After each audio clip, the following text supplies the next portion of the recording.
భారతదేశం సంస్కృతి సాంప్రదాయాలకు పెట్టింది పేరు. అందులోనూ హిందూ క్యాలెండర్ ప్రకారం వచ్చే 5వ మాసమైన శ్రావణం అంటే తెలుగువారికి, అందులోనూ మహిళలకైతే మరింత ప్రియం. అందుకే మహిళలంతా ఈ మాసాన్ని అత్యంత పవిత్రంగా భావించి ఇటు ఇంట్లోనూ అటు దేవాలయాల్లోనూ నిత్య పూజలు నిర్వహిస్తుంటారు. అంతేకాదు నిష్ఠగా భావించి ఉపవాస దీక్ష చేస్తారు. వారి కుటుంబం అష్టైశ్వర్యాలతో ఆయురారోగ్యాలతో తొలతూగాలని అతిథులు ఈ మాసంలో ప్రతి శుక్రవారం ప్రత్యేక పూజలు చేస్తారు.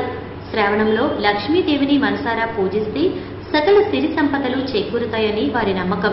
మహిళలు అత్యంత పవిత్రంగా ప్రత్యేకంగా భావించే శ్రావణ మాసంలో ప్రతి రోజుకు ఓ ప్రత్యేకత ఉంది. సాక్షాత్తు శ్రీ మహావిష్ణువే శ్రావణ నక్షత్రంలో జన్మించాడని పురాణాలు చెబుతున్నాయి.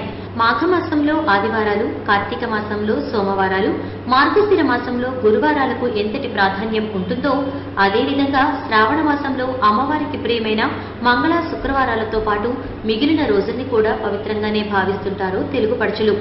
శ్రావణ మాసంలో మహిళలు నిత్య పూజలతో పాటు మంగళవారం మంగళగౌరి వ్రతం, శుక్రవారం వరలక్ష్మి వ్రతం వంటివి ఆచరిస్తుంటారు. మంగళగౌరి వ్రతంలో భాగంగా మంగళవారం నాడు పసుపు ముద్దను తయారు చేసి కుంకుమ, పూలు అద్ది అక్షతలతో పూజలు చేస్తారు. ఇక శ్రావణం మొదలైన 2వ శుక్రవారం నాడు వరలక్ష్మి వ్రతం నిర్వహిస్తారు.